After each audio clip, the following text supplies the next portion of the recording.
Bonjour, je suis sur les hauteurs de Durlinsdorf et l'église est en contrebas et comme elle est déjà très haute sur un promontoire, ça me fait un beau point de vue.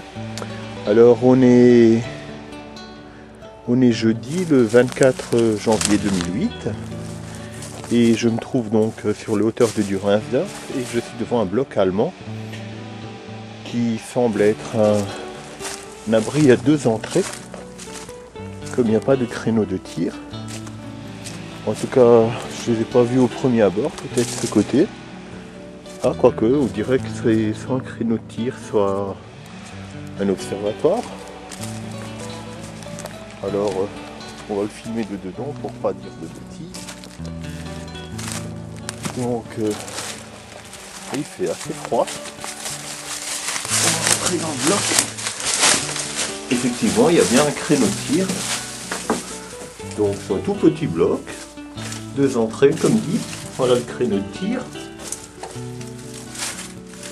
Il est relativement abîmé, on voit la ferraille qui est apparente, les planches de coffrage.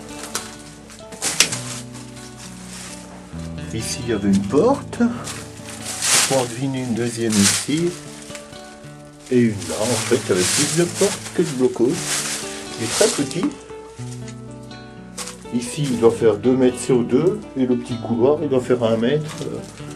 Voilà, avec une seule cheminée ici. Peut-être qu'il faisait du feu, je ne sais pas. Un tout petit bloc, vraiment rien de particulier, rien à redire, aucune inscription. Enfin, donc un bloc allemand, ça c'est sûr. Par contre, comme tous ceux qui sont aux alentours, ils sont tous allemands. Donc voilà ce qu'on peut en dire. La dimension extérieure, 5 mètres sur 5. Voilà, un peu vite dessus.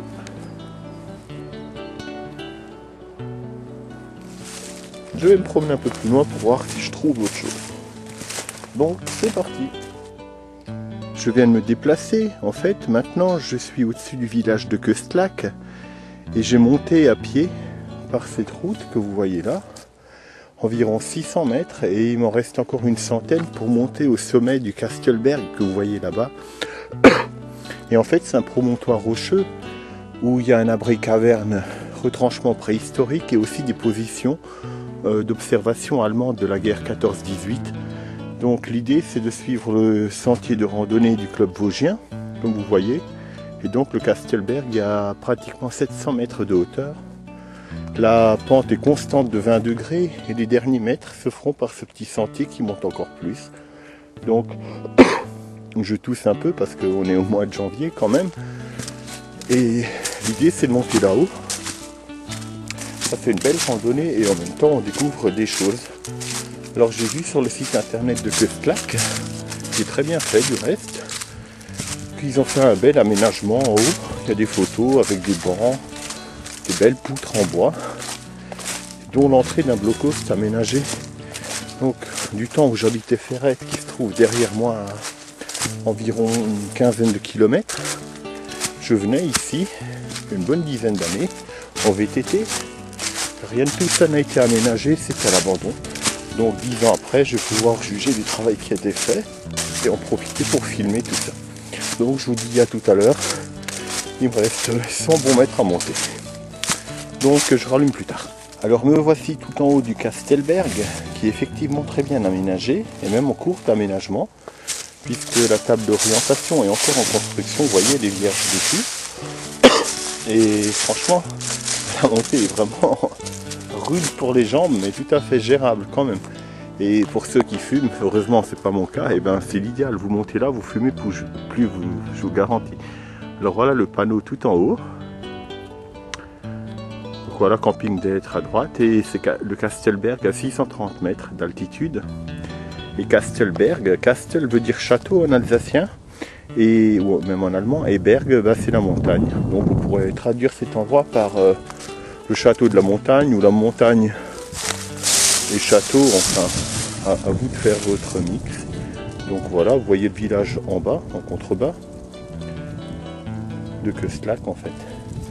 Donc ce qui est intéressant, voici nos fameux blocos. Il y en a un ici et là-bas je suppose c'est son entrée, on verra ça après. Mais il est intéressant de noter qu'ici un retranchement préhistorique est sans doute utilisé pendant la Première Guerre mondiale, qui se trouve là en bas. Donc je vais essayer d'y descendre pour vous faire voir quelque chose que j'avais découvert il y a bien longtemps. Mais je dois me retrouver avant moi. Par contre, c'est très raide. Et l'idée, c'est de pas se taper la gueule.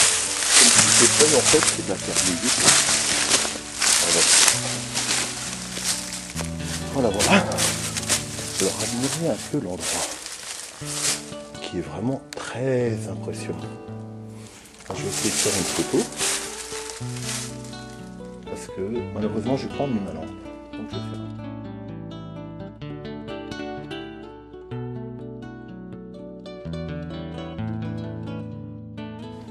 On va essayer de s'aventurer là-dedans en espérant qu'il n'y a rien qui me tombe sur la tête. Que rien n'est sécurisé. Donc ça a été creusé de la main de l'homme. Comme vous pouvez le voir.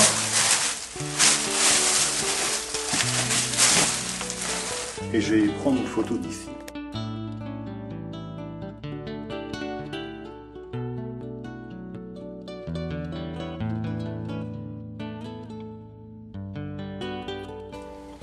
Donc voilà, je suis dans la caverne et ça a été creusé de la main de l'homme. Là, je suis déjà à plus de 15 mètres dans la montagne et j'en fais le tour. Vous voyez comme c'est gigantesque. Bon, il y a eu des éboulements, ça a été agrandi et vous voyez une partie qui a été sculptée, même bétonnée ici. Vous voyez, c'est immense. Il y a 2 entrées et déjà là, je suis au moins 15 mètres dans la montagne, sans compter tout le tour. C'est vraiment un endroit impressionnant. Je vais essayer de prendre encore une photo.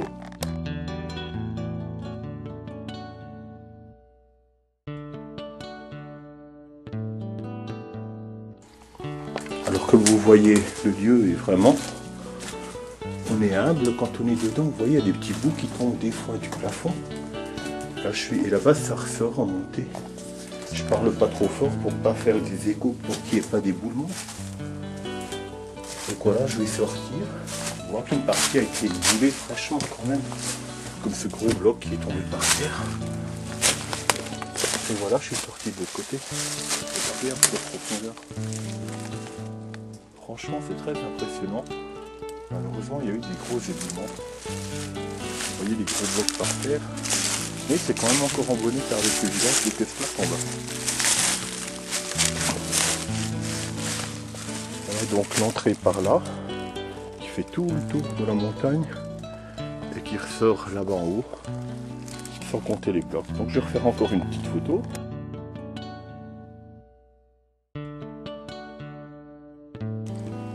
Voilà, maintenant que je suis sorti de ce côté, je vais en faire le tour. Donc essayer de repérer la sortie. Elle est là. Donc je vais compter les pas. Ça fait 1, 2, 3, 4, 5, 6, 7, 8, 9, 10, 11, 12, 13, 14, 16, 17, 18, 19, 21, 22 pas. Ouais, c'est 22 pas. Ça fait un arc de cercle et qui plonge. Voilà, maintenant on va aller voir les blocs en haut.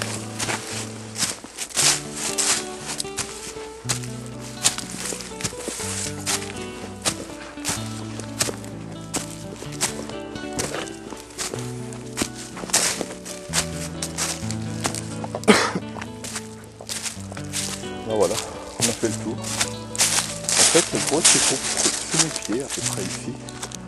Elle rentre donc ici. Fait tout le tour pour ressortir là-bas.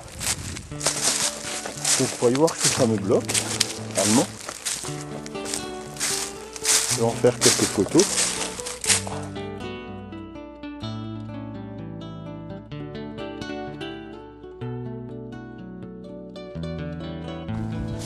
Donc ce site est un bloc allemand d'observation d'après ce qu'en fait mention le site internet de la commune. Et il a l'air d'une propreté exemplaire.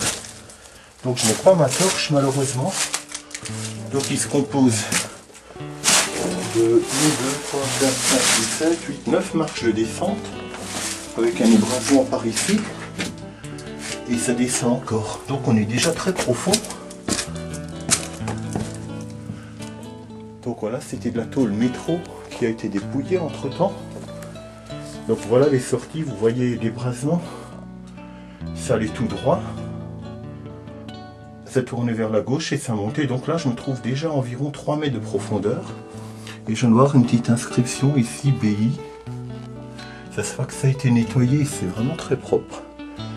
Ici il y avait de la tôle métro qui a été enlevée. Et tout ce que je peux faire pour filmer, c'est prendre des photos au flash. Donc je vais faire quelques photos, ce qui va nous donner une idée des lieux. Mais ce que je peux en dire, c'est qu'il manque déjà la tôle métro.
Alors comme vous avez vu sur les photos, j'ai traversé tout le bloc de part en part.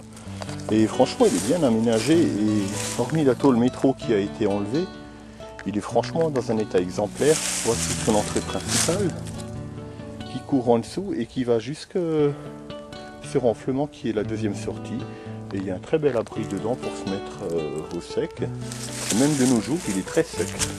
Donc cette fois, même sans lumière, mais on va le traverser en filmant. Donc ce que je peux faire, c'est compter les marches. Voici la marche 0, donc allons-y. 1, 2, 3, 4, 5, 6, 7, 8, 9, 10, 11, 12, 13, 14, 15, 16. La 16e, c'est un faux plat. Donc on y va. 17, 18, 19, 20, 21, 22, 23, 24, 25, je suis tout en bas. Donc je vais attendre que l'image se stabilise. Donc voilà, 25 pour descendre. Je traverse maintenant la galerie principale. Je vais compter les pas. 1, 2, 3, 4, 5, 6, 7 pour la traverser. Donc maintenant je vais remonter. Donc 1, 2, 3, 4, 5, 6. On tourne. 7, 8, un faux plat. 9, 10, 11, 12, 13, 14. Donc 14 et 25 marches en fait. Comme on est plus bas maintenant. Voilà ce que je peux dire de ce bloc. Un beau blanc, un beau banc, une table d'orientation avec le sigle de l'ONF. Une belle petite grotte en bas. Et le village de Köstlack en contrebas. Comme vous voyez, c'est très raide. Il y a 630 mètres. C'est peut-être pas les Vosges, mais il faut quand même monter dessus. Donc voilà, je vais rejoindre mon véhicule et j'en profite pour voir s'il y a autre chose. Et je ne pense pas, d'après mes souvenirs, il y avait plus rien. Mais ça me coûte rien de jeter un coup d'œil. Je sais qu'il y a un autre bloc à 4 km en longeant les crêtes vers là-bas. Mais ça implique de descendre et de continuer, il me semble qu'il était vraiment tout petit. Donc voilà. Je suis un peu crapahuté vers le haut, dans le doute, mais je pense pas que je vais trouver autre chose à ce moment. C'est déjà pas mal. Donc voilà, je vous dis à bientôt et je ne rallume que si je trouve quelque chose. Donc rendez-vous sur mon site http://Maginot où vous saurez beaucoup de choses sur les casemates, la ligne Maginot, la guerre 14-18 et tout. Voilà, c'est Félix sur le Kastelberg au sud de Köstlack. Au revoir. D'habitude, j'ai pas pu m'empêcher d'aller fouiner à droite à gauche. Et vous voyez le sommet de la montagne, je suis toujours sur le Kastelberg, même encore plus haut qu'avant. Et j'ai été surpris de voir ce gros tas de cailloux, et même celui où je me trouve dessus. Et on voit clairement que ça a été creusé. Et ce tas de cailloux, vraiment à part, n'est pas du tout naturel. On dirait un terrain d'excavation. Alors, ça m'interpelle vraiment de voir autant de cailloux qui ne devraient pas être à cet endroit. Quelqu'un a creusé et c'est du bon calcaire. Vous voyez, ça c'est creusé de la main de l'homme. Tous ces cailloux ne sont pas naturels. Il doit forcément y avoir une explication. Surtout que ça ressemble à un ancien chemin là-bas. Complètement. Ah ben oui, regardez, il y a un gros trou ici. Est-ce que ça fait bien mettre? Ah oui, là, quelqu'un a creusé, c'est obligé. Ah, bingo, il y a une caverne. Donc j'ai pas rentré dedans, hein, je suis pas habillé en spéléologue. Mais effectivement, il y a une caverne. Vous voyez comme ça descend très profondément en bas. Donc je vais lancer une pierre pour voir. Oui, oui, ça descend. Le peu que j'en vois, ça descend au moins à 6 ou 7 mètres de profondeur en bas. Donc ça a été creusé de la main de l'homme, c'est évident. Et malheureusement, je ne peux pas descendre dedans. Il faudrait des cordes. Et si ça se trouve, c'est qu'un ancien abri ou un début de creusement d'abri, je ne sais pas. Je sais que ça a été occupé pendant la période préhistorique. Vous voyez tout ce qui a été excavé. Et au vu des volumes de pierres excavées, ça doit vraiment être assez profond. Donc c'est trop dangereux d'y aller comme ça, si je ne préfère pas. Donc on voit un premier terril là, un deuxième là-bas. Et ce qui ressemble à une ancienne route vraiment abandonnée. Ce qui laisse à penser peut-être les Allemands qui ont commencé à creuser ici pour faire quelque chose. Je ne saurais le dire. Je vais quand même jeter un coup d'œil au deuxième terril au cas où. Parce que au moins 2 ou 3, c'est moi qui ne voulais pas sortir à cet endroit, qui creusait à 2 endroits en même temps, faire une espèce d'abri. Parce que tout ça a été excavé. Il va y avoir plusieurs tonnes de blé. Et vous voyez que tout le reste est parfaitement plat aux alentours. Donc il y a 1, 2 terrils. Et comme ça a été excavé à cet endroit, peut-être que ça fait faire la jonction. Donc un abri à pas cher. Honnêtement, j'en sais rien. Donc voilà, je vais encore me promener un peu, mais je vous dis quand même au revoir au cas où je rallume pas le caméscope. Voilà, au revoir. Comme il fait vraiment très beau, j'ai du mal à couper le caméscope et l'air est si pur là-haut, c'est pas comme en ville. Et c'est plat, je suis tout en haut du Kastelberg. Là, j'en profite pour essayer de faire les 4 km qui mènent jusqu'au dernier blocpost que je connais, qui se trouve par là-bas sur cette montagne. Et j'en profite pour vous montrer ce fameux retranchement préhistorique du sommet. Vous voyez, il y a un panneau qui l'indique officiellement. Et bien, je vais vous montrer ce que vous voyez, ce fameux talus. En fait, vous voyez, c'est particulièrement plat. Par ici, même si on est au sommet, il y a un talus. Avec le sentier qui passe là, on voit très bien comme c'est bombé et qui continue tout du long. Et une fois que vous êtes de l'autre côté de ce talus, vous avez un faux plat d'environ 600 mètres. Et le même talus de l'autre côté avec ces petites grottes que vous avez vues et tout. Donc toute cette zone, on peut l'imaginer avec des espèces de rondins pour barrer. Et vraiment, c'était comme un camp à cet endroit. Avec des gens, peut-être des huttes, allez savoir. C'est un lieu très fréquenté. À Köstlack, des vestiges romains ont été trouvés avec des thermes. Et ça rejoignait une voie romaine célèbre qui passait par là pour aller vers la Suisse et bien plus loin. Donc les voyageurs s'arrêtaient à Köstlack pour prendre des bains. Enfin, avec tout le grand luxe des villas romaines. Et ici, on est dans une réserve de chasse. Vous voyez les cabanes des chasseurs. En espérant qu'il n'y ait personne dedans, sachant que c'est une réserve. Et je vais essayer d'aller jusqu'au bloc. Voilà. Donc à tout à l'heure.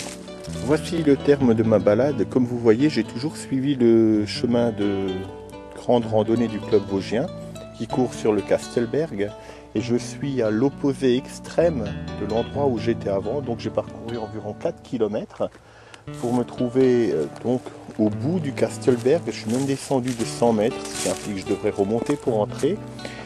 Et ce qui est intéressant à savoir, c'est si je continue tout droit, il y a une énorme carrière, donc la carrière de Durlinsdorf, et de l'autre côté d'autres vidéos que j'ai fait.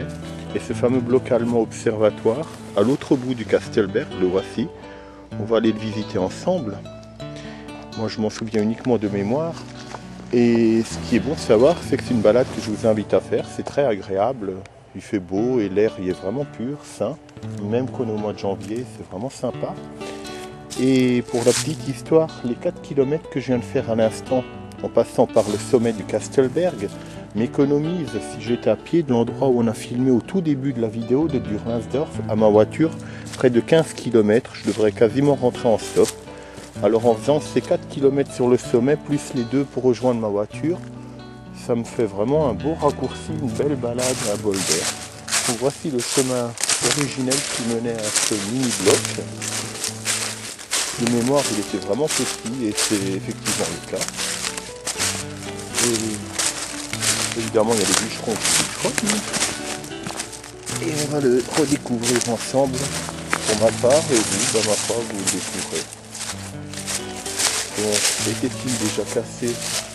Il manque un morceau, ou alors il a été construit comme ça. On dirait que c'est un bloc qui a été emmené bout par bout. Et ça c'est d'origine par contre. Vous voyez, on dirait que c'est des agglos, des gros agglos de béton qui ont été emmenés et montés sur place. Parce qu'il ne faut pas oublier qu'on est en hauteur et il fallait bien emmener ces blocs. Alors soit ils ont été moulés sur place et montés, soit parce qu'il y a eu du coffrage. Vous voyez, ça a été fait avec des restes. On voit encore les stacks de ciment qui ont servi. Il a vraiment été fait avec les moyens du bord. Vous voyez, l'extrême mauvaise qualité du béton, il y a plus de pierre que de ciment. Il a été monté à la hâte. Il y a un seul créneau. Et vu la hauteur, ça ne pouvait être que pour observer, parce que même moi, si j'avais un fusil à cette hauteur, je ne pourrais pas ni le tenir ni viser, au moins qu'il était surélevé, mais ce qui obligerait le tireur à toucher le plafond. On voit du crochet. C'était vraisemblablement un bloc d'observation et aucune protection à l'arrière. En fait, ils étaient protégés du tir par là et derrière, ma foi, ils pouvaient sortir comme ils voulaient. Donc le bloc très peu ferraillé. Un bloc vraiment très très simple. Voilà, je vais prendre quelques photos pour faire le tour quand même. Je vous montre la ferraille quand même, qui est relativement dangereuse en plus, on peut se laisser dessus. Faisons le tour du bloc. Il n'est pas très haut, il doit faire 3 mètres. Limite créneau d'observation, je suppose. Bien sûr, rien ne permet d'être affirmatif dans ce cas précis. Vous voyez les blocs comme ils ont été montés un par un et l'affaissement certain avec la fissure. Sans doute monté sur place même le bloc. Donc faisons quelques photos.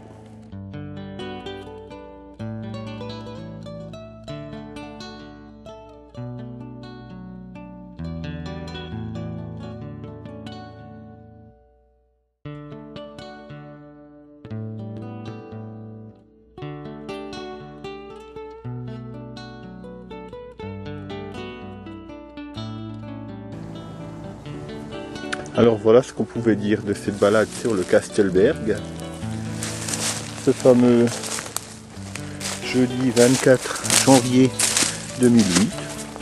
Oui, il a gelé cette nuit, il a fait -2, mais aujourd'hui, bizarrement, il fait une dizaine de degrés. Je n'ai qu'un polaire sur moi et des gants polaires. Donc très belle balade, en plus ça chauffe bien. Je fais de marcher un peu. Donc Durlinsdorf par là-bas, je sais qu'il n'y a plus rien dans cette direction, j'avais déjà exploré à l'époque. Et moi je rejoins mon véhicule, il me reste comme dit environ 6 km, 4 de crête et 2 de descente environ. Et franchement je vous invite à venir ici, c'est vraiment bien. Sans vouloir maintenant faire la promotion du Sungo. Ça vous fera une sortie, vous découvrirez les charmes du sud de l'Alsace. Et profitez-en pour manger de la carpe frite. C'est la spécialité de la région et plein de restaurants la proposent. Donc voilà, cette fois je vous dis vraiment au revoir. Rendez-vous sur mon site http://liopro.com/Maginot. À savoir que si vous faites juste liopro.com, vous êtes sur mon propre domaine web et vous y trouverez de tout, enfin tout ce que j'y fais quoi. Entre autres de la musique, mais également tout ce qui concerne la guerre. sorte de passion dont je suis l'instigateur. Voilà, je vais monter une centaine de mètres, après j'ai un faux plat. Au revoir et à tout bientôt. Suivent mes vidéos depuis le début savent très bien que j'arrive pas à quitter ce que je filme comme ça, et malgré le fait que je dis souvent au revoir, et ben je découvre des choses et du coup je rallume le caméscope. Alors comme je me dirigeais vers ma voiture, comme je vous ai expliqué, je me trouve au retranchement préhistorique et je me suis dit tiens, pour le sport, si je quittais les sentiers battus, et je suis toujours sur le Castelberg mais en dehors des sentiers, et effectivement les fameux trous qu'on voyait, c'est bien les hommes préhistoriques qui les ont creusés pour faire leurs galeries, leurs habitations. Alors ils creusaient très profond. Regardez un peu la profondeur de ces grottes. Donc bien sûr tout ça, il y a des risques d'éboulement. Mais là on parle de quelque chose comme 10 ou 15, voire plus de mètres de profondeur. Et ça doit déboucher de l'autre côté. Donc vous voyez, le sol est entièrement calcaire. On trouve quelques-uns de ces abris dans la région. Donc c'est en partie éboulé, évidemment c'est très vieux.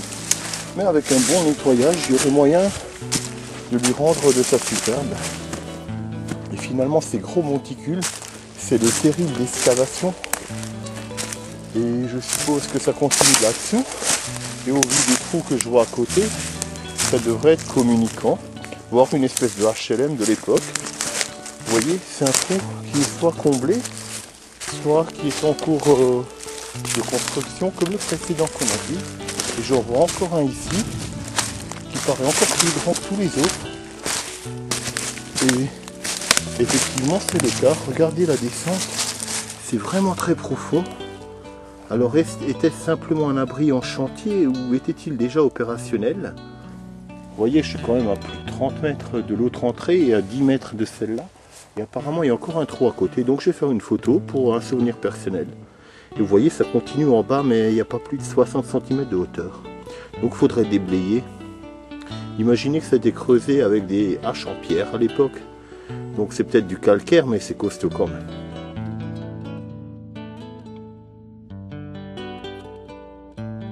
Voilà pour cette photo. Donc, je vais me déplacer sur ma droite. De toute façon, ma voiture est dans ce sens. Il faut que je rejoigne le premier bloc qu'on a vu. Et ici, ça paraît encore plus profond. Donc, je m'avance avec prudence. Alors là, c'est vraiment la caverne de chez caverne. Vous voyez, il y a carrément un long passage. À l'occasion, il faudrait explorer tout ça. Ou éventuellement le remettre en état, ce qui ne serait pas du luxe. Donc, c'est boulé en partie. Vous voyez, ça commence de là. Et maintenant, je me trouve facilement à quasiment 100 mètres de l'autre bout là-bas. Donc, c'est des grosses cavernes. Mais je vous dis franchement, je ne vais pas m'aventurer dedans comme ça. D'autant plus qu'on vient à peine de m'enlever mes plâtres. J'ai mes jambes qui fonctionnent très bien, mais mes bras sont à peine remis. Donc je ne vais pas m'aventurer. Le petit trou que vous voyez là-bas, en fait, il doit faire 1 mètre de haut et il doit être à plus de 10 mètres de moins. Donc tout ça, c'est en pente. Donc je vais aussi faire une photo.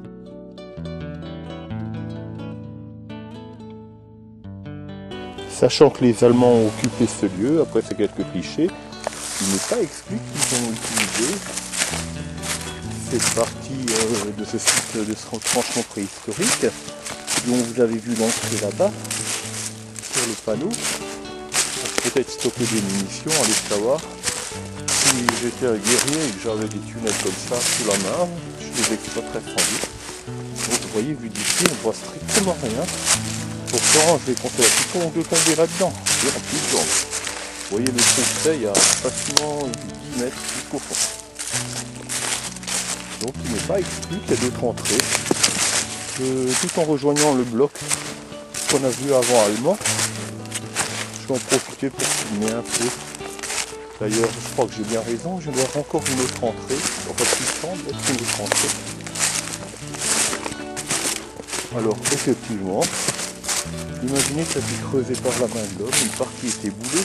Vous voyez que ça continue encore en bas, malgré qu'il y a un petit trou. Il ne reste plus que le pont de pierre. Je vais voir un peu plus haut ce que c'est. Il y a également un trou ici. On dirait que en fait la galerie s'est effondrée. Regardez bien tous les terrils. Et il y a comme un affaissement. Donc je pense que cette galerie est condamnée. Et ici ça devait être. Ils ont peut-être creusé trop près du sol. Et à savoir qu'on est dans une région où il y a quand même relativement pas mal de tremblements de terre, ce qui peut expliquer tous ces éboulements. Parce qu'on est tout le temps en haut d'une montagne, imaginez une vibration qu'on a fait répercuter au sommet. Donc voilà ce fameux retranchement préhistorique, c'était bien plus que le simple cabanon avec des tranchées. Et allez savoir si les Allemands n'ont pas réutilisé ça. Et nous voici à Franche-Comines, regardez en bas, le petit chemin que vous voyez tout là-bas doit se trouver à près de 500 mètres en piqué en bas. Donc j'ai un apic de plus de 200 mètres, c'est quasi certain. Et voilà, on va continuer notre petite balade. Je t'invite ici, je te rallume donc à faire une quinzaine de mètres et je viens de découvrir quelque chose qui me semblait vraiment sympa et de belle facture parce qu'il y a beau temps incliné et tout ça, comme je vous ai dit, c'est des séries d'excavation. Regardez le beau bloc incliné qui doit présager une belle galerie qui continue, donc ce serait vraiment bien de nettoyer tout ça, de le rendre vraiment comme il était, on dirait presque des mines de mineurs. De quoi faire une belle photo.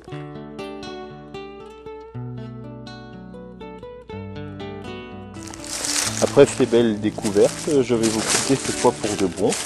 Donc sans vous laisser sur celle que je considère comme étant la plus belle des grottes, avec une profondeur impressionnante. Donc je vais m'en rapprocher un petit peu. Et je ne sais pas jusqu'où ça pouvait aller, mais imaginez comme ils étaient motivés les gars pour creuser là-dedans. Alors c'est vraiment très profond. En prenant un petit caillou, je vais essayer d'en trouver un. Essayez de voir que c'est profond. Vous voyez, là où j'ai lancé, il y a facilement une trentaine de mètres. Et je vais également prendre une photo et voilà.